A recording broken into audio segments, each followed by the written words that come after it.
이번에는 주목할 만한 기사를 소개해드리는 JPIC 시간입니다. 코로나19 사태로 조명받지 못한 이슈가 참 많은데요. 임재원 변호사가 준비하셨다고요? 네. 우리나라 헌법이 이제 모든 국민한테 청원할 권리를 주고 있는데 일정 사안에 관한 자신의 의견이나 생각을 이제 국가에다가 얘기를 하는 것이고 그걸로 통해서 이제 법을 만들기도 하고 정책을 바꾸기도 하는데 지난 2월에 10만 명의 동의를 얻어서 국회 국민동의 청원 1호로 발의된 법안이 있습니다. 그게 바로 그 텔레그램 디지털 성폭력 방지법이라고 하는데 그 법안의 계기를 마련한 것이 하나의 기사였던 거죠. 바로 텔레그램 N번방 사건을 최초로 공론화한 한겨레 기획보도입니다. 그러니까 이게 시민운동을 하다 보면 정말 기사 하나가 세상을 좋은 방향으로 움직이는 것을 실제로 경험하는 경우가 종종 있거든요. 그런 기사 중 하나였다고 생각합니다. 네. 저 언론이 다뤄야 했지만 다루지 않은 텔레그램 N번방 사건, 어떤 사건이고 어떤 내용이 담긴 기사인지 한겨레 김환 기자와 함께 또 얘기 나눠보겠습니다. 어서 오세요. 네, 안녕하세요. 한겨레신문 김환입니다. 아유, 큰일 해내셨습니다. 아유, 감사합니다. 아유, 대단하십니다. 제가 칭찬받을 건 아니고요. 저는 이제 취재해서 기사를 썼고 사실 이 청원은 실제 이 사건에 분노했던 많은 여성들이 동참을 해서 이뤄낸 성과입니다. 네, 제가 이제 며칠 전에 텔레그램 N번방 사건을 제가 진행하는 팟캐스트에서 다뤘었는데 네네. 댓글 보니까 잘 모르시는 분들이 아직도 많더라고요. 그 간략하게 좀 설명 좀 해주시죠. 네, 텔레그램 N번방에서 N은 숫자를 의미합니다. 그러니까 1번방, 2번방, 3번방 이런 식으로 이제 넘버링이 돼서 방들이 만들어졌던 거고요. 이 방들에는 이 방에서만 존재하는 어떤 노예들이 있습니다. 그래서 이 방을 운영했던 운영자가 성착취를 하는 노예로 만들어서 그 노예 여성의 뭐 사진이라든지 동영상을 찍어서 그 방에 참여한 사람들이 집단적으로 그거를 관전했던 거죠. 그래서 이 방이 각갓이라는 아이디를 쓰는 유저가 운영을 처음 했었는데 1번 방부터 8번 방까지가 이제 진행이 됐고요. 그리고 이 방들의 자료를 받거나 이 방을 그대로 카피한 이른바 이제 카피방들이 지금 뭐 개수가 몇 개인지 정확하게 알 수 없을 정도로 많이 있는 그런 상태입니다. 네, 그러니까 성착취를 당한 여성들을 돈을 내고 네. 그 자료들을 본다는 거군요. 그러니까 처음에 최초의 N번방에서는 돈까지 지불하진 않았고요. 근데 간헐적으로 어떤 수단, 내가 너의 자료를 다 받고 싶다 이렇게 제안을 하면서 뭐 문화상품권이라든지 소액 이제 오고 가는 거래들은 있었다고 하는데 아예 입장 자체가 이제 과금 체계가 있었던 건 아니고요. 그 과금 체계는 후에 등장한 이제 박사라고 하는 아이디를 쓰는 유저가 만든 방에서는 이 과금 체계가 있었고요. 그러니까 현재는 이 사건을 모방한 이제 모방 범죄들이 있다는 말씀이시죠? 굉장히 뭐 많이 있고요. 저희도 취재하면서 뭐 그 참혹함이나 잔혹함이 정말 이런 세계가 있구나 싶었을 정도로 굉장히 좀 끔찍한 세계가 이렇게 음의 세계에 있습니다. 예. 자, 지난해 11월 한겨레에서 텔레그램에 퍼지는 성착취 기획 보도가 있었고요. 올 3월에는 국민일보의 N번방 추적기 기획 보도가 있었는데 기사들은 아마 보셨을 겁니다. 어떠셨어요? 한겨레가 작년 11월에 단독으로 보도했었잖아요. 그래서 그 당시에도 SNS에서는 굉장히 화제가 되었던 보도입니다. 근데 의외로 언론이 다른 것을 잘 안 받았어요. 그래서 꽤 외로웠을 것 같다는 생각이 듭니다. 이제 그런 의미에서 3월 초 중순 이제 되면서 국민일보에서 이 기사가 나오면서 이 시너지가 좀 났다는 측면에서 이 두 기사 한번 비교해 볼 만한 가치가 있습니다. 근데 이 두 기사를 비교해 본다면은 전 작은 차이가 있다고 생각합니다. 예컨대 한겨레의 보도 같은 경우에는 기사의 말미에 한국사이버 성폭력 대응센터 전화번호가 나옵니다. 아마 시청자분들께서도 뭐 자살 관련 뉴스 보면은 마지막에 상담 어디로 해라 이런 기사 번호 있는 거 보셨을 것 같아요. 이제 그와 같은 방식인데요. 국민일보에는 그게 없어요. 제가 인터넷으로 찾아보니까 저는 이 차이가 굉장히 작은 차이처럼 보이지만 사건을 다가가는 입장의 차이라고 보여집니다. 한겨레 같은 경우에는 이것을 어떻게 우리가 대응하지? 그다음에 혹시라도 이런 일이 겪고 있는 사람은 어딜 찾아가야 되지? 이런 부분까지 좀 세심하게 챙겼다고 한다면은 국민일보는 뭐랄까요? 앞서 그 추적기라는 말씀하셨는데 굉장히 장르적이에요. 제가 보기엔요. 그러니까 범인을 찾는 기자의 어떤 무용담 같은 느낌도 저는 받았습니다. 그러니까 국민일보 기사는 탐정 소설 같아요. 그러니까 범인을 잡고 있는 그 기자의 모습에 굉장히 취해 있는 것 같아요. 그러다 보니까 어떤 사용되는 단어 같은 경우에도 뭐 구역질이 난다, 뭐 이런 식으로 굉장히 자극적인 단어들이 계속해서 등장하고요. 실제로 기사 제목에서도 이와 같은 입장 차이들이 보입니다. 한겨레 같은 경우에는 성폭력 범죄 보도를 보도하면서 텔레그램에 퍼지는 성착취 영상, 알바 모집소가 알바 모집에 속아 노예가 되었다라는 식의 제목을 담고 있는데 국민일보 같은 경우에는 텔레그램에 강간 노예들이 있다라는 식으로 기사가 나오니까 아무래도 국민일보 측에서 조금 더 자극적으로 이슈를 몰고 갔던 것은 아닌가 좀 생각이 듭니다. 김원 기자. 네. 저희가 이 보도를 할 때 여러 가지 고민들이 있었습니다. 사실 이제 저희 내부에 이제 젠더 데스크라고 해서 젠더 관련된 어떤 입장이라든지 표현이라든지 이슈라든지 이런 것들을 논의하는 이제 공직공대 기구가 있는데요. 그러니까 이 사이버 착취 문제를 보도하면서 어떤 방식의 접근을 해야 되느냐 이런 부분들에 대해서 굉장히 좀 고민을 많이 했었고 그래서 저희가 뭐 예를 들어서 음란물이라는 표현을 이제 쓰지 않는다든지 그 피해자의 피해 사실을 자세하게 묘사하는 거를 최대한 자제한다든지 그다음에 가해자 중심의 관점으로 읽힐 수 있는 어떤 멘트라든지 취재 방식을 좀 지향한다든지 뭐 이런 것들에 대한 좀 고민들이 있었고요. 근데 이제 사건 기자 입장에서는 그런 가이드들이 사실 굉장히 좀 어려울 때가 있죠. 왜냐하면 피해 사실을 적극적으로 드러내지 않으면서 이 범죄의 잔혹함을 어떻게 전달해야 하는가 그러면 그러니까 그 가이드가 또 필요한 것이 아닌가 뭐 이런 생각도 했는데 결과적으로 놓고 보면 저희가 굉장히 좀 그래서 뭐 기사를 깎고 드라이하게 만들어서 전달을 하는 방식을 택했었는데요. 뭐 그 방식 결국에 이제 우리가 점점 더 이런 문제에 대한 보도가 많아질 거고 젠더적 감각이 달라지고 있는 상황에서 모든 언론사들이 좀 어떤 방식으로 그런 성착취 문제에 접근할 것인가 좀 고민이 필요하지 않은가 이런 생각도 취재를 하면서도 들었습니다. 무엇보다 한겨레 내 젠더 데스크라는 부서가 있다, 기구가 있다는 게 네네. 굉장히 놀랍네요. 예. 뭐 저희 회사만 있는지 제가 다른 회사는 다 취재를 안 해봐서 모르겠는데요. 그래서 뭐 젠더 데스크가 있어서 뭐 기사에 어떤 사진이 실렸을 때 문제라든지 아니면 제목이라든지 아니면 기사에 사용되는 표현 이런 것들에 대한 어떤 데스킹이 이루어집니다. 거기서 많이 다듬어집니까? 본인이 쓴 글들이? 어떤 문제 제기들이 있습니다. 아침 편집회의에도 참여를 하고 그다음에 저녁에 이제 신문에 계속 판이 나오잖아요. 그 판들에서도 의견을 제시하기 때문에 그런 부분들에서 이제 좀 데스킹이 되는 과정들이 있습니다. 예. 그러니까 본인의 젠더 감수성 다시 한번 되돌아보기 바랍니다. 알겠습니다. 네. 최욱 씨도 꼭 왜요? 되돌아보시기 바랍니다. 많이 걸린다고 하니까. 네. 맞아.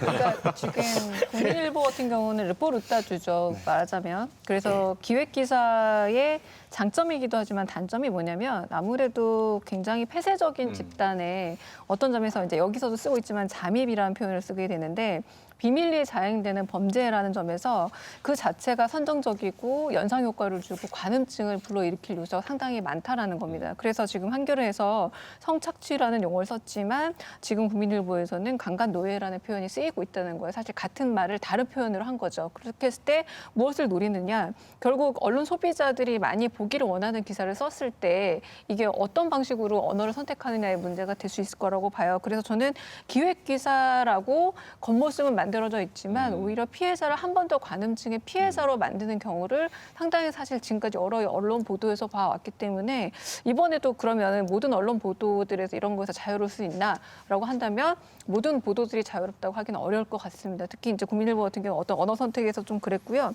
이제 한겨레 기사는 많은 부분에서 신경을 쓰긴 했지만 제가 한 가지 걸린 점은 뭐였냐면 피해자에게 굳이 가명의 이름을 줘서 일종의 인격화해서 그 피해자 심정을 충분히 스토리텔링으로 풀어가고 싶었던 건 이해가 갑니다만 마지막에 제발 이은혜의 목소리가 파르르 떨렸다와 같은 이런 문장들은 이 피해 사실 자체를 굉장히 스토리텔링이나 소설적으로 만들 우려가 크다는 거예요. 공감을 위해서 피해자의 감정적 표현을 썼다라는 거는 저도 수긍은 갑니다만 이렇게 하나씩 르포에서 조금씩 감정적인 부분에 대한 전달로 넘어가는 순간 어느 순간 경계가 좀 기사에서 스토리텔링으로 넘어가는 측면이 생기지 않을까라는 생각이 들어요. 왜냐하면 이미 앞선 기사들로 인해서 피해자에 대한 공감과 그들에 대한 연민이 충분히 높아져 있는 상태였는데 굳이 여기서 감정적인 흔들림까지 드러낼 필요가 있었을까? 이거는 저는 조금 기자분이 좀 더 이걸 효과적으로 드러내기 위한 좀 좋은 의미였던 나쁜 의미였던 어떤 조금의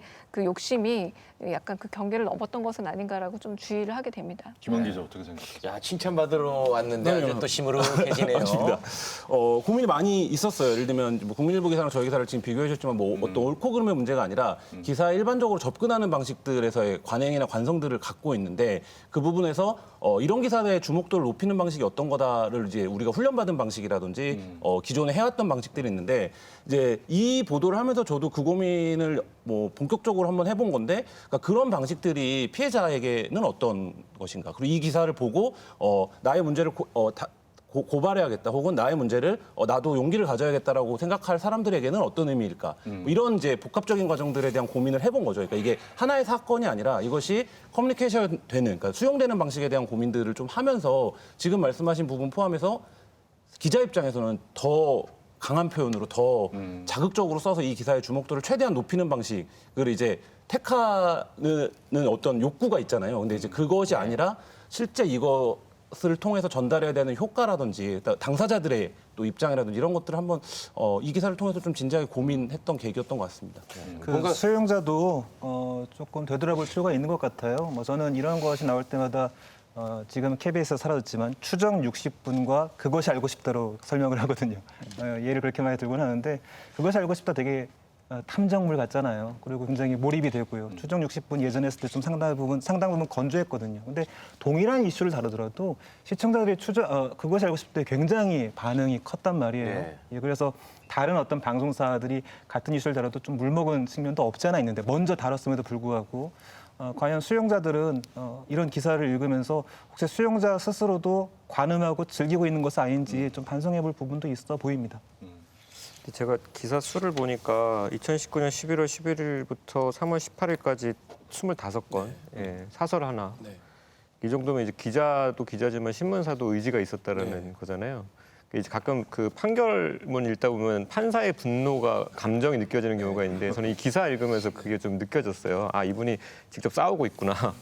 그러니까 가끔 정말 그런 기자들이 있거든요. 내가 이거를 취재하는 취재하기 때문에 취재하기를 한 이상 이 문제에 조금은 내가 기여하고 싶다라는 자세로 달려드시는 분이 있고 그걸 이제 우리 최욱 씨 좋아하시는 그 네이밍을 저도 해보자면 죄송합니다. 일종의 이제 활동가 저널리즘이라는 느낌이 들 때가 있어요. 근데 거기에 대한 비판도 있을 수 있겠습니다만 저는 저널리즘 기본 원칙을 지키는 선에서의 어떤 활동가성을 기자로서 보이는 것은 사실 저는 문제되지 않고 오히려 긍정적인 변화를 많이 이끌어온다고 생각했거든요. 그래서 이 기사가 그런 느낌으로 저는 좀 다가왔던 게 있고 다만 한 가지 이건 좀 사소한 부분일 수 있으나 제가 좀 아쉽게 느꼈던 거는 관전자라는 단어였어요. 그게 뭐냐면은 그 방에 주동한 사람들이 아니라 박사나 각가시나 그런 사람 말고 들어와가지고 그것을 이용한 사람을 이제 관전자라고 표현을 했죠. 그러니까 우리나라 법이 그런 사람들에 대해서 처벌할 수 있는 규정이 되게 미비해요. 어떤 적극적으로 뭔가를 요구하고 하지 않으면 공범으로 처벌하기 어렵습니다. 하지만 이 범죄 행태에 그 관전자가 차지하는 그 불법성 굉장히 크다고 보거든요. 그러니까 그 자신의 행동을 또 범죄라고 생각하지 않기 때문에 또 계속 벌어지는 것이고. 근데 관전자라는 표현이 사실은 그 상황에 대해서 그 사람이 처하고 있는 스탠스를 제일 좀 객관적으로 드라이하게 보여주는 표현인 건 맞아요. 하지만 계속 관전자의 자신이 머무르게 만들 수 있고 그 참여하는 그 사람 플레이어들을 그래 나는 관전자지에 딱 그치게 할 수 있다라는 그 네이밍이라는 생각은 좀 들더라고요. 그래서 이건 조금 지나칠 수 있겠으나 설명을 달아서 가령 공모자나 가담자나 뭐 이런 식의 표현을 조금 더 적극적으로 붙여보는 게 어땠을까라는 좀 아쉬움은 들더라고요. 관전자는 김원 기자가 만들어낸 이름입니까? 아니면은 그 N번방 안에서 쓰이는 그 어떤 명사 엠번방 같은 안에서는 겁니까? 뭐 관전자라고 서로를 부르지는 않고요. 저희가 이제 객관적으로 그 방의 구조를 봤을 때 그 방을 운영하는 사람이 있고 운영자라고 부르는 그러니까 마스터라고 불리는 이 운영자들이 있고 이 운영자가 이제 지정한 공동 운영자들이 있습니다. 네. 관리자 네. 성격이겠죠. 그리고 그 방에 뭐 저희가 취재할 당시에 가장 많았던 방이 한 9,000명 정도 됐었는데 그리고 뭐 9,000명에서 수십 명이 이제 모여서 채팅방 안에 모여서 그 이제 올라오는 불법 성착취 영상들을 보는 건데, 근데 말씀하신 대로 그 부분에 대한 그러니까 그들을 뭐라고 불러야 하는 것인가에 대한 고민이 있었습니다. 근데 지금 임 변호사님 말씀하신 것처럼 실제 우리 법에서는 다크웹 사건에서도 그렇지만 그런 방을 만들거나 그런 불법 동영상을 유포한 사람들에 대한 처벌도 굉장히 약하거든요. 근데 사실 그러니까 뭐 단순이라는 표현이 적절한지는 모르겠지만 관람만 한 사람들에 대한 처벌은 사실 거의 이루어진 적이 없다라고 이제 보여질 정도의 이제 법적인 위법성을 따질 때는 그런데 그래서 이제 그런 부분들에 대한 고민. 그래서 저희가 이제 기사에 정리할 때는 그런 얘기도 했는데 그 방에서 그것을 본행위 자체가 범죄라는 거를 명확하게 사법 당국이 인지시키고 그거에 대한 수사를 한번 해볼 필요가 있다. 그러니까 그것만으로도 상당히 경고 효과가 있고 이들을 흐트러뜨리는, 그러니까 이들을 붕괴시키는 이런 효과가 있을 거다 이런 얘기를 이제 기사에서 마지막에 하긴 했었는데요. 그러니까 말씀하신 대로 온라인상에서 벌어지는 성범죄 보도에서 각각의 그 플레이어들을 뭐라고 우리가 이름 지을 거냐 이런 것들도 지금 사실 없는 상황이거든요. 네. 그러니까 이제 그런 부분들에 대한 고민도 필요하다고 여겨집니다. 대화를 하나 주세요. 뭐라고만 하지 마시고. 그 저는 아까 이제 잠재적 가담자나 가담자. 네. 뭐 가담자면 이렇게 그 의미가 정확하게 전달이 안 됩니다. 그걸 본다라는 의미가 안 들어가 있어. 또 그거 고민해 한번 보겠습니다. 지어보세요. 네. 근데 장면 한번 관람자, 관찰자라는 관찰자. 용어는 너무 중립적인 중립적이다. 것은 사실이죠. 그러니까 좀 피해자들에게는 강간 노예라는 말까지 붙여진 상황에서 그렇게 가해자에게는 너무 중립적인 용어를 쓴다는 것 자체 어떤 점에서 균형이 좀 안 맞다는 생각이 좀 들기도 하고요. 저는 좀 보면서 우려됐던 걸 하나만 더 말씀을 드리자면 탐사 보도의 특징이기도 하지만 가령 성범죄 풍선 효과처럼 텔레그램을 옮겨갔다라는 묘사도 등장해요. 그리고 지금 어떤 방식으로 이루어졌는지, 그러니까 피해자의 또 다른 피해를 막기 위해서 어떤 방식으로 접근했는지가 잘 나타나 있기도 하지만 언제나 이런 보도들의 좀 위험성이기도 한 약간의 모범 범죄가 가능할 수 있을 정도로 범죄 매뉴얼이 좀 상세하게 소개되어 있는 측면도 부인하기는 힘들다는 겁니다. 그러니까 미국 영화에서 브리네이스 오피스라고 영화 내에서 범죄에 대한 상세한 묘사를 금지하는 법안이 1930년대 이미 만들어졌거든요. 근데 물론 언론에서도 늘 조심하고 있는 것이기도 하지만 제가 알기로도 이미 이렇게 언론에 공개된 텔레그램 같은 플랫폼은 이미 좀 져버렸고 다른 매체로 좀 옮겨갔다는 말도 제가 얼핏 들었어요. 이런 것처럼 그렇다면 이렇게 자세하게 피해를 방지하기 위해서 내놓은 어떤 그런 방식들이 르뽀가 그러니까 탐사나 취재들이 가해자를 더 정교하게 하고 그래서 이런 피해자들에게는 오히려 더 정교한 또 범죄에 노출되게 만드는 것은 아닌가 싶어서 그 경계는 저도 읽으면서 언제나 좀 고민이 되긴 하더라고요. 자, 관전자 제가 대안 하나 들어갑니다. 관전놈. 놈은 자자에서. 네. 노력한 거예요. 관음자 어떻습니까? 관음자. 되게 기대하고 들었는데. 죄송합니다. 이게 여러 단어가. 이게 저는 궁금한 게 있는데 그러면은 정작 그 피해자분들을 만나보셨을 거 아니에요? 네. 그 기사를 보셨을 거 아닙니까? 네, 네. 예, 보시고 어떤 그 좀 반응을 보이시던가요? 뭐 우셨다는 분도 계셨고요. 그러니까 저희가 인터뷰했던 취재했던 취재원들보다는 이제 이 방에서 자기가 피해자라는 사실도 인지하지 못하고 있다가 난 어떻게 이제 살아가야 되나 이렇게 생각하다가 저희 기사를 보고 용기를 내서 신고를 했다. 이게 내 잘못이 아니라는 거를 알았다. 뭐 이런 분도 계셨고 그래서 저희 보도 이후에 그 방에 사실 N번방 시절부터 따지면 수백 명의 피해자들이 있습니다. 근데 이 피해자들 중에 신고를 한 사람은 극히 일부였거든요. 근데 저희 기사 이후에 이제 신고를 했다. 이런 이제 얘기를 저희가 직접 듣기도 했고 전해 듣기도 했고 그렇습니다. 네, 아무튼 오랜 시간 취재를 하시면서 또 신상이 유출되기도 하고 네. 협박을 받으셨다는 얘기를 들었어요. 우리 기자님이요? 네네. 그래서 저희가 원래 처음에 이 사건에 대한 제보를 받았어요. 텔레그램 안에서 이런 일이 벌어지고 있다라는. 그래서 이제 그거를 하고 그때 이제 기사를 이제 실명으로 냈었는데 그 실명으로 낸 이후에 바로 이제 저에 대한 신상을 털자. 이 텔레그램 성착취방들에서 제일 무서워하는 게 자기 신상이 털리는 거예요. 거기 모여 있는 사람들이. 그래서 그 신상을 박제하는 여러 방들이 있습니다. 그러니까 이 자체가 뭐냐면 이 방에서 내가 하고 있는 행위가 불법적이라는 걸 이들도 인지하고 있는 거예요. 그렇기 때문에 나의 신원이 밝혀지면 안 되는 거예요. 그러니까 너무나 창피한 일이 되는 거죠. 그러니까 견딜 수 없는. 근데 이제 저를 똑같은 방식으로 접근을 한 거죠. 그래서 저는 그때 처음에는 이들이 어떤 공적인 조직과 맞서본 적이 없다라는 생각을 했어요. 그러니까 이게 제 신상은 사실 거의 공개돼 있는 거나 마찬가지인 거잖아요. 그러니까 예를 들면 인터넷에 검색만 하면 저의 사진과 이런 게 나오는 직업인 사람인데 근데 이제 그거를 막 열심히 찾아서 올리고 이렇게 하더라고요. 그리고 박사방에 대해서 본격적인 취재에 들어가고 난 이후에는 이제 저를 이제 신상을 털어오면 이른바 이제 박사의 그 고액방에 입장시켜주겠다. 뭐 여기에 있는 노예를 마음대로 조정할 수 있는 권한을 주겠다라고 해서 그때 이제 굉장히 좀 저희 뭐 가족 사진까지 다 노출이 돼갖고 그 방들에서 그래서 굉장히 좀 협박을 받았습니다. 네. 이게 아내 이름, 자식 이름 제보하면 당첨이다. 진짜 악랄하네요. 네, 그래서 그때 뭐 항상 다닐 때 뒤돌아보고 다니게 만들겠다. 뭐 이런 글들을 제가 이제 그 방을 취재하면서 방에 머무는 동안 이제 보게 되는 거예요. 그리고 이제 굉장히 뭐 이 방에 있는 걸 알고 있다. 그러면서 이제 뭐 어떤 조롱과 희롱조의 말들을 남기고 뭐 애가 있는 걸 알고 있으니까 뭐 어느 학교인지 이제 이미 다 알아냈다. 이런 얘기들을 막 해요. 그러면 이제 어쨌든 뭐 저 하나도 문제지만 어쨌든 저희 가족들이나 이렇게 주변에 혹시 피해가 갈까 봐 고민이 있었고 또 협박은 어떤 게 있었냐면 저희가 이제 첫 보도를 내고 나서 앞으로 나오는 모든 여성들은 한결의 피해자라고 이름 짓겠다. 그러니까 한결의 피해자 1호, 뭐 한결의 피해자 2호를 내겠다. 이렇게 해서 실제 이제 사진도 올리고 하고 이제 저희 말 이후에 SBS나 JTBC도 보도를 했었는데 SBS나 JTBC에도 똑같은 방식으로 했더라고요. 앞으로 SBS가 보도를 하면 이후에 나오는 모든 피해자들은 SBS 때문에 발생한 거다.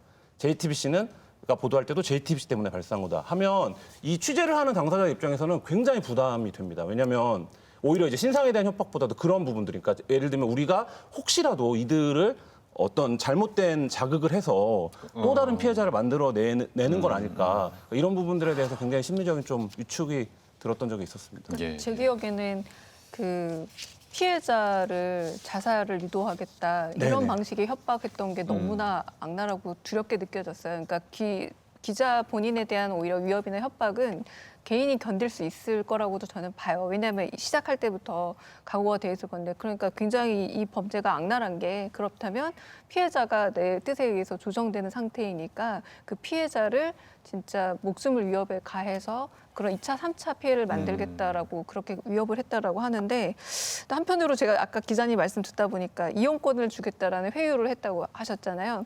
근데 많은 기자분들에게 그 사이비 기자들이 또 한편으로는 접근하는 방식이 그런 부분도 없지 않아 있었죠. 우리 언론의 역사 안에서 기사를 내리는 조건으로. 그러니까 기자가 갖고 있는 특권 중에 하나가 이렇게 파헤치기도 있지만 저는 덮는 것도 굉장히 컸다고 보거든요. 어떤 부분에서 그분도 기자에게 거래할 수 있다라는 여지를 줬다라는 건 또 어떤 점에서 언론에서 그런 식으로 거래로 덮어진 기사는 없었나라는 생각이 저는 얼핏 들기도 합니다. 저는 그게 지금 그런 식으로 협박했다는 게 되게 인상적인 게, 그 성범죄 가해자들이 되게 습관적으로 하는 말 중에 내가 뭘 그렇게 잘못했냐라는 말을 해요. 그러니까 왜냐하면 나는 그냥 그 순간 참지 못해서 혹은 뭐 의뢰하는 일이니까 아니면 뭐 저쪽도 원한다고 생각해서 했을 뿐이고 실제로 그 피해가 크지 않다. 근데 나에게 왜 그렇게 심한 뭐 그 처벌을 내리고 나를 정말 중범죄 취급하듯이 하느냐. 근데 그것이 그런 상황에서 항상 피해자들이 하는 얘기는 당신이 모르는 것 이상으로 나는 큰 피해를 입었다는, 그러니까 성범죄는 피해자와 가해자가 느끼는 그 불법성의 차이가 굉장히 크다라고 우리는 알고 있는데, 이런 식의 협박이 가능했다는 건 그 가해자들은 알았다라는 거죠. 내가 지금 하는 짓이 이 피해자에게 심지어 자살에까지 이르게 할 정도로 굉장히 나쁜 짓을 하고 있다라는 것 자체를 너무도 잘 알고 있어서 그거를 이용해서 협박했다라는 거잖아요. 한겨레의 N번방 최초 보도 이후에 뭐 사실 다른 언론들의 관심은 별로 없었는데 그래도 사회적인 반향은 꽤 있었죠. 예. 네, 그렇습니다. 그러니까 청와대 청원이 이제 올라갔고요. 네. 아까 처음에 이제 서두에서 말씀하셨던 국회 청원이 올라가서 이제 1호 법안으로 만들어질 예정이고, 여러 가지 SNS에서의 해시태그, 그러니까 페미니즘 운동에 기반한 해시태그 운동도 있었고, 이 사건이 너무 잔인하고 너무 참혹한 범죄이기 때문에 꼭 이 문제를 해결해달라는 요구도 있었고, 근데 저는 저희 보도 이후에 만들어진 일련의 사회적 흐름들을 보면, 그러니까 이 문제가 기성 언론이나 혹은 남성들이 침묵해오는 동안 꾸준히 발언하고 용기 내서 문제를 제기하고 한 여성들이 있었기 때문에 가능했던 사회적인 변화였다라고 생각이 들고요. 그리고 마침 경찰도 저희 보도 이후에 적극적으로 이 사건을 범인들을 잡겠다라는 의지를 보여줬어요. 그러니까 왜냐하면 이 사이버 성범죄에 관련된 그 범죄자를 잡아도 경찰 입장에서는 사실 처벌 양형이 세지가 않기 때문에 어떤 이게 얼마나 수사력을 많이 동원을 해야 되는 건지, 그러니까 그 수사력을 동원하는 인풋 대비 흔히 말하는 아웃풋의 효과, 그러니까 이 범죄자를 검거한 범죄자가 너무 말하자면 낮은 형량을 받으니까 이 부분에서 약간의 이제 좀 불균형이 있었는데, 불구하고 이 문제는 경찰이 반드시 검거하겠다라고 얘기를 했고, 실제 이제 방송에 나가기 전에 그 박사로 추정되는 유력 용의자가 잡혀서 구속영장이 지금 청구된 상태입니다. 그런데 지난 3월 5일 그 해당 국민동의 청원 1호 법안 국회 본회의에 올라가 보지도 못하고 폐기됐다는데 어떻게 된 일입니까? 그러니까 뭐 지금 국회가 사실 이제 제 기능을 안 하고 있기 때문에 1호 법안이 만들어졌는데도 지금 법제사법위원회에서 본회의에 올리지 않기로 결정을 하고, 사실상 이제 이번 국회는 끝나게 된 상황인데요. 그러니까 그 부분에 대한 또 보도는 많이 안 나왔더라고요. 네. 근데 어쨌든 뭐 10만 명이나 되는 사람들이 모여서 1호 청원 법안을 만들었는데 국회가 가지고 있는 역할과 공적 기능을 생각했을 때 이 1호 법안을 해당 위원회에서 그냥 본회의에도 올리지 않기로 결정을 어떻게 해버릴 수 있는지, 이런 게 굉장히 좀 놀랍기도 한데요. 왜 그렇게 된 겁니까? 그러니까 이 부분에 대해서 그 핵심들, 그러니까 국민청원 국회 개정안이 있었는데 이 국회 개정안 이제 성폭력 범죄 처벌 등에 관한 특례법 일부 개정 법률안입니다. 이 내용을 어떤 이제 하나의 법안으로 통합하기로 한 거예요. 그런 과정에서 이 이제 국민청원 법안의 핵심적인 내용들이 있었습니다. 뭐 국제 공조 수사라든지 디지털 성범죄 전담 부서를 신설한다든지 수사기관의 2차 가해를 를 이제 포함한 어떤 대응 매뉴얼, 2차 가해를 방지한 어떤 대응 매뉴얼을 만든다든지 뭐 이런 것들이 있었는데 이 부분의 내용이 이제 핵심적인 내용들이 포함이 안 된 거죠. 그러니까 국민청원 1호 법안의 핵심은 빠진 채 네. 통과가 됐다는 그러니까 거군요. 통합된 다른 이제 법안으로 다른 법안으로 통합 처리를 하면서 이로 청원의 핵심적인 내용은 실제 포함되지 않은 뭐 이런 상황이 됐습니다. 핵심적인 내용들이 어떤 것들이죠? 방금 얘기했잖아요. 네네, 지금 얘기한, 그러니까 네. 그 국제공조수사랑 디지털 성범죄 전담부서 신설이 굉장히 많이 요구가 됐어요. 왜냐하면 이 텔레그램이라는 플랫폼이 서버가 해외에 있기 때문에 사실 이거는 해외가 서버가 있어서 수사가 안 돼요. 이게 지금까지의 그 피해자들이 겪었던 가장 큰 좌절이었거든요. 그래서 그 부분에 대해서 국제공조수사를 어떻게 강화할지에 대한 부분이랑 그다음에 이런 피해자도 있었습니다. 갔는데 여성 경찰이 없다는 이유로 신고를 받지 않고 돌려보냈다는 거예요. 그러니까 다시 와라. 여성 경찰이 근무할 때. 그러니까 이게 피해자 입장에서는 엄청난 용기를 내서 경찰서까지 갔는데 이랬다는 거 저도 이제 그 사례를 듣고 굉장히 충격적이었는데 그래서 디지털 성범죄를 아예 전담하는 부서를 만들어 달라 이런 게 이제 청원 내용이 있었거든요. 근데 이제 그런 내용들이 다 이제 빠지게 된 거죠. 개인적으로는 굉장히 허탈하셨겠어요. 그러니까 이 부분, 그러니까 디지털 성범죄에 대해서 어떤 이해의 차이가 있다라는 거, 인식의 차이가 있다라는 걸 좀 확인했어요. 그러니까 예를 들면 국회에 계신 분들이 이 범죄의 잔혹함이나 잔혹함, 실상이 어떤 건지를 구체적으로 모른다는 거예요. 반면에 이 청원을 올린 당사자들은 이 범죄가 언제든지 나를 덮칠 수 있고 매우 일상적이고 실시간으로 일어나기 때문에 어떤 대책이 있어야 이 범죄가 근절될지를 너무나 체감적으로 잘 알고 있는 거죠. 근데 이 실상을 잘 모르는 사람들이 이제 법안을 만들다 보니까 그 내용의 구체성이 어떤 의미나 함의를 갖는지에 대해서 전혀 고려할 수 없는 뭐 이런 이제 좀 괴리가 발생한 게 아닌가 이런 생각이 들었습니다. 그럼에도 불구하고 지금 언론에서는 국민청원 1호 법안이 통과된 것처럼 보도를 하고 있거든요. 네, 뭐 MBC 같은 경우에도 국회 온라인 청원 첫 입법이라고 보도했고요. 중앙일보는 텔레그램 N번방 방지법 국회 통과, 국민청원 1호 법안이라는 보도가 나갔어요. 실제로 법사위에서는 이 내용에 대해서 구체적인 것들을 모른다는 그런 내용들도 좀 있었거든요. 임장은 변호사는 이 개정안을 보셨습니까? 예, 그러니까 청원 내용도 봤고 지금 국회 본회의에 상정이 돼서 결국 통과된 법안이 어떤 건지 봤는데 그거는 사실 청원 내용이 아니에요. 네. 그리고 회의록을 보면, 그러니까 소위 회의록을 보면요, 개정안에 그러니까 이미 나와 있는 개정안에 그 내용이 포함되어 있기 때문에 그냥 회부하지 않기로 한다. 그러면서 청원 내용을 까버리고 그냥 원래 있던 개정안을 올리는 거거든요. 나는 국회 회의에서 어떻게 그런 말을 할 수 있었는지도 사실 굉장히 화가 났는데 더 웃긴 게 아니죠. 말도 안 되는 거는 그런 상황을 전혀 살펴보지 않은 채 기자들이 10만의 동의를 얻은 그 청원이 정말 법으로 만들어졌다 이렇게 해버린 거죠. 그러니까 이게 이런 상황이 가끔 있습니다. 가끔이라고 말하기보다는 더 자주 있는 게 어떤 인권투쟁이나 노사분쟁이 굉장히 힘들게 막 오랜 시간 벌어지잖아요. 그거를 이제 가해 집단이라고 우리가 얘기하는 기업이나 어떤 그 가해자 주체들이 취하는 어떻게 보면 되게 효과적인 수단이에요. 뭔가를 해주면서 그걸 통해서 모든 문제가 해결된 것처럼 언론 플레이를 해요. 근데 이거는 지금 누가 언론 플레이를 한 것도 아닌데 기자들이 알아서 그런 식으로 반응했다라는 생각이 들 정도로 결과만 놓고 보면 사실 되게 허탈한 거죠.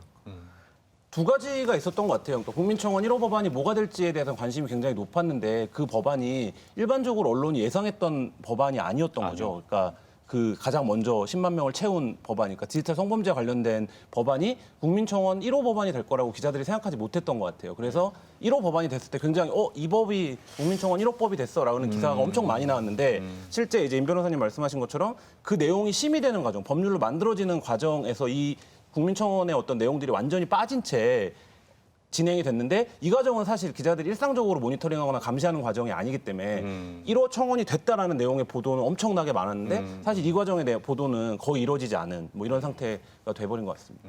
이게 말하자면 누더기 입법인 거잖아요. 원래 법과 굉장히 달라져서 덕지덕지 다른 내용이 좀 돼버리는 건데 언론이 만약에 권력 감시 기능이 있다라고 하면은 국회가 가장 가진 가장 강력한 권한이 바로 입법 권한이란 말이에요. 그런데 국민청원이 어떻게 법으로 바뀌었는가, 어떤 부분이 들어가고 빠졌는가에 대해서 상세하게 이게 그렇게 많은 사람들이 청원을 했다면 많은 사람들이 염원에 담긴 법안이라는 건데 그 부분에 대해서는 전혀 말 그대로 기자들이 가지고 있는 어떤 능력이라든가 권력 감시 권한을 포기한 채 그냥 국회가 광고하고 싶은 부분을 광고해준 홍보 대행사 역할을 한 것이 아닌가라는 생각이 들기도 합니다. 예. 홍성일 연구원님. 네. 예. 저도 좀 많이 놀랬고요. 국회가 이렇게 민심과 거리가 있구나, 굉장히 멀구나라는 생각에 좀 깜짝 놀랐습니다. 뭐 어떻게 하죠? 이런 상황에서는. 그러니까 국회의원들에게 계속 민심 이런 것들하고 알려야 될 것 같습니다. 그리고 그런 알리는 일을 여기에 관련된 시민단체, 리셋 같은 활발한 활동가들의 활약 충분히 있어야 될 것 같고요. 더불어 다시금 또 언론에 부탁할 수밖에 없네요. 언론이 이 문제에 대해서 많이 다뤄주길 바랍니다. 아니, N번방 사건 이제 종료된 거 아니야? 결코 아닙니다. 제가 보기에는 이와 유사한 사건들이 꽤 있습니다. 예컨대 N번방 사건에서 제가 좀 주목하는 부분은 다수의 피해자가 10대 여성이었다면서요. 그렇습니다. 이 자체도 굉장히 끔찍한 일이고요. 우리 사회에서 이 10대들을 지금 어떻게 바라보고 있나, 또 10대 여성들, 또 생각해보니까 몇 년 전도 아니죠. 지금도 아마 계속해서 이해가 될 것 같은데 스쿨 미투와 같은 이야기도 많았었잖아요. 학교 안에서 벌어지는 위기에 의한 성추행, 성폭력. 이와 같은 일들이 일상적으로 벌어지고 있습니다. 이 문제, 일상적으로 벌어지는 10대 여성, 그들이 어떤 식으로 불합리한 대우를 받고 있는지 여기에 대한 관심들을 언론이 계속해서 보여준다고 한다면은 그 법사위라든지 국회의원들에게 일종의 사회적인 압력이 가해질 것 같고요. 지금은 좀 아쉽네요. 다음 국회에서라도 당장 이 부분에 대해서 국회의원들이 많이 또 힘을 써야 될 것 같습니다. 예. 최소한 언론 입장에서는 국회 법사위 기록을 확인을 해야 했고 이 법안이 두 개가 어떻게 다른지를 좀 구분하는 기사들을 내놨어야 하는 게 사실 언론의 역할 아니겠습니까? 그걸 지금 방기한 거잖아요. 예. 왜 그랬다고 보십니까? 분명히 이게 사실이 다른 건데 말이죠. 예.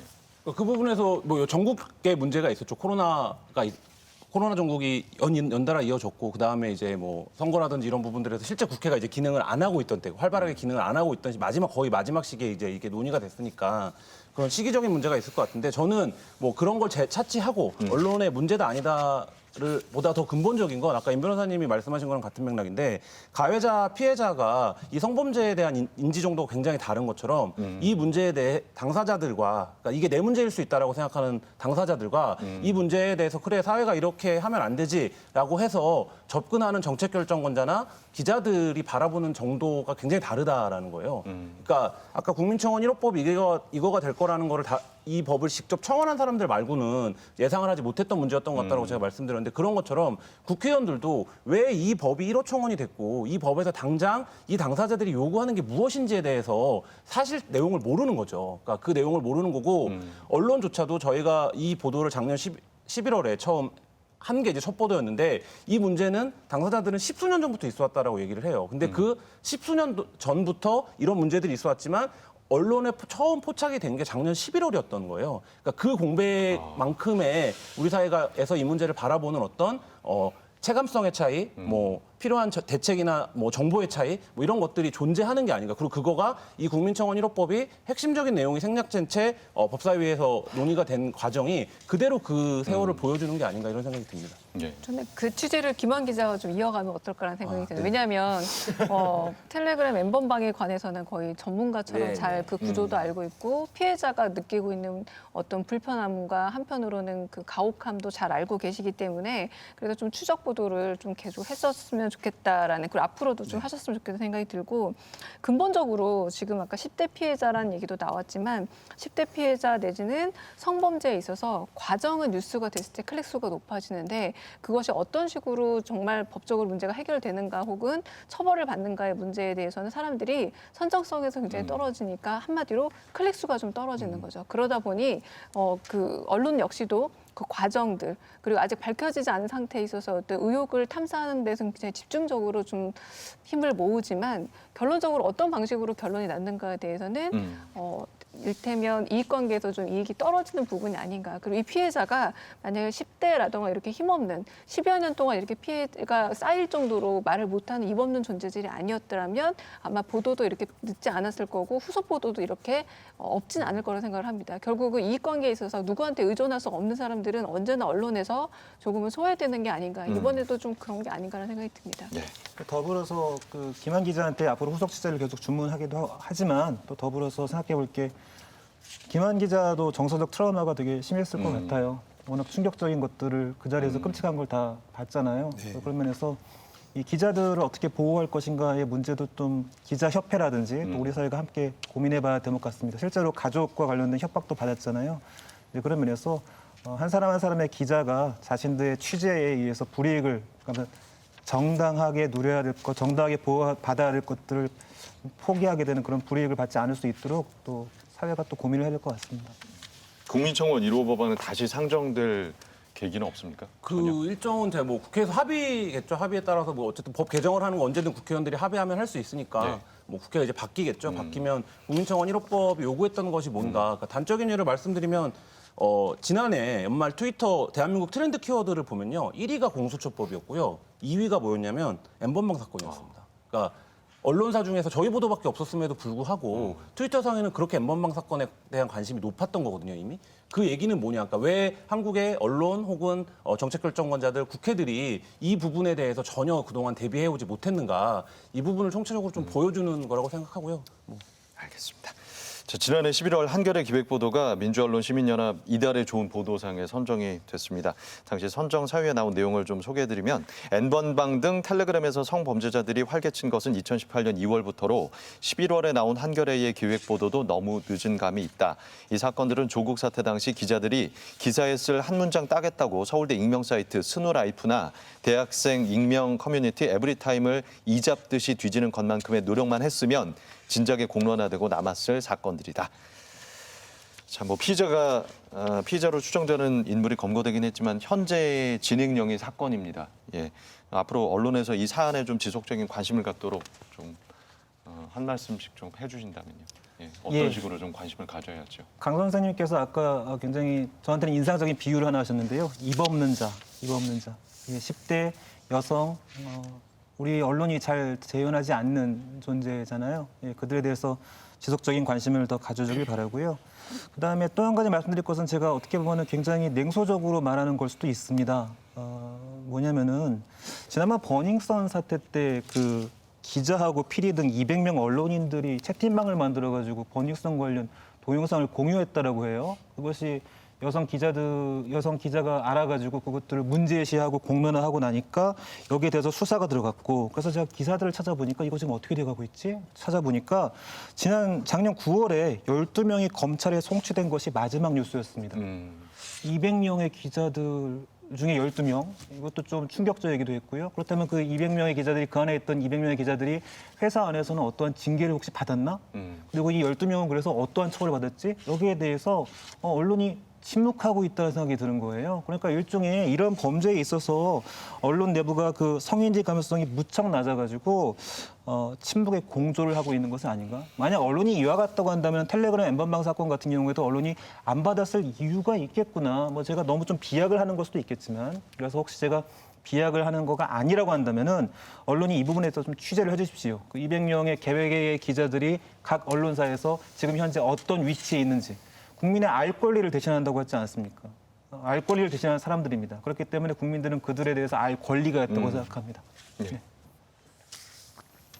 감염병이 몇 년 주기로 돌아온다고 하잖아요. 근데 저는 이런 성범죄도 주기적으로 언론에 보도도 되고 문제가 되는 것 같습니다. 결론적으로 어떤 점에서 정말 예방도 하고 범죄에 대한 처벌도 달게 줘야만 하는데 계속해서 지나가고 있다는 거예요. 그래서 디지털 성범죄라는 것 자체가 정말 기자들이 탐사해서 들어가서 굉장히 탐사적으로 보도하지 않으면 어떤 방식으로 이루어지고 어떻게 피해자가 되는지도 모를 정도로 이제는 숨어버린 영역 안에 들어가 있다라는 거죠. 그래서 일단은 저는 한겨레의 그 취재가 사회적 안전도를 만드는데 굉장히 큰 역할을 했다라고 점에서 칭찬을 하고 싶고요.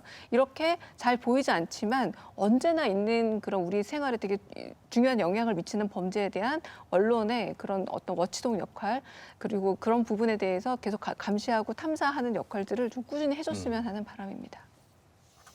저는 아까 기자님 하신 말씀 중에 이제 트위터 안에서는 굉장히 많이 회자가 된 공수처법 다음으로 회자가 될 정도로 회자가 됐는데 정작 살펴보면 그 기성 언론에서 다룬 건 한겨레뿐이었고 물론 지금 나중에 이제 후속 보도가 나오긴 했지만 10만 명이나 동의를 해가지고 겨우 정말 어렵게 10만 명은 정말 모으기 힘든 숫자잖아요. 그런데 국회에서는 사실상 엉뚱한 법안이 올라갔는데 언론은 이게 해결이 된 것처럼 보도를 했다라는 것 자체는 어쩌면 성범죄가 우리나라의 어떤 공적 소통의 장에서 처한 그 입지를 보여준다는 생각이 들어요. 그러니까 거기서 이제 여전히 게이트캐핑 권력을 가지고 있고 그것을 어떤 어젠다를 올릴지를 선택할 수 있고 그것을 이끌 수 있는 힘을 가진 사람과 성범죄 피해자들 그다음에 성범죄 위험을 계속 느끼고 있는 그분들이 느끼는 갭이 너무 차이가 큰 거예요. 그러니까 이게 그렇게 중요한 사안이 아닌 것 같나 봐요, 여전히.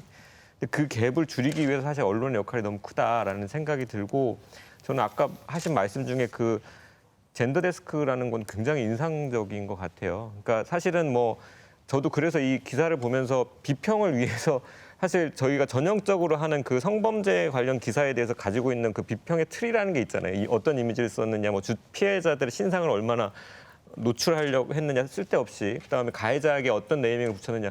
근데 그런 식으로 봤을 때 사실 별로 잡히는 건 없더라고요. 제 눈에는.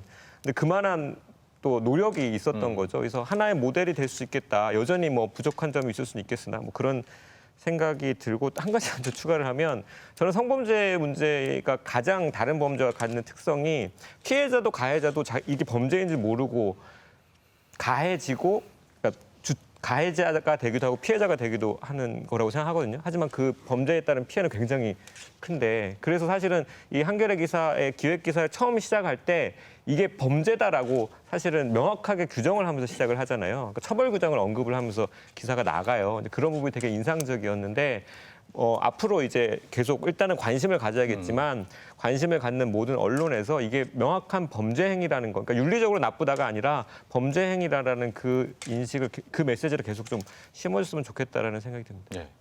김한 기자 뭐 짧게 하실 말씀 있어요? 네, 저는 이 취재를 하면서 많이 했던 생각 중에 하나가 그겁니다. 이 방에 있었던 사람들이 그때 그랬는데 그리고 아무 일도 일어나지 않았다라는 경험을 갖는 게 우리 사회에서 얼마나 위험한 일이 될 것인가 앞으로. 그러니까 내가 10대 후반에 혹은 20대 초반에 잠깐 그런데 익명으로 참여해서 범죄 현장에 가담했었지. 근데 그리고 아무 일도 일어나지 않았어. 라고 하는 게 앞으로 올 사회에서 우리 사회에 얼마나 많은 젠더적인 문제의 출발점이 될 것인가. 그래서 그걸 해소할 수 있는 유일한 방법은 잡는 겁니다. 그러니까 잡아야 되고요. 이게 범죄다. 그리고 처벌을 강력하게 하는 거고요. 그 방향으로 국회도 수사기관도 언론도 좀 움직여 나가야 되지 않는가 이런 생각이 듭니다. 네, 관련해서 후속 기사도 계속 기대해 보겠습니다. 한겨레 김환 기자였습니다. 고맙습니다. 네, 감사합니다.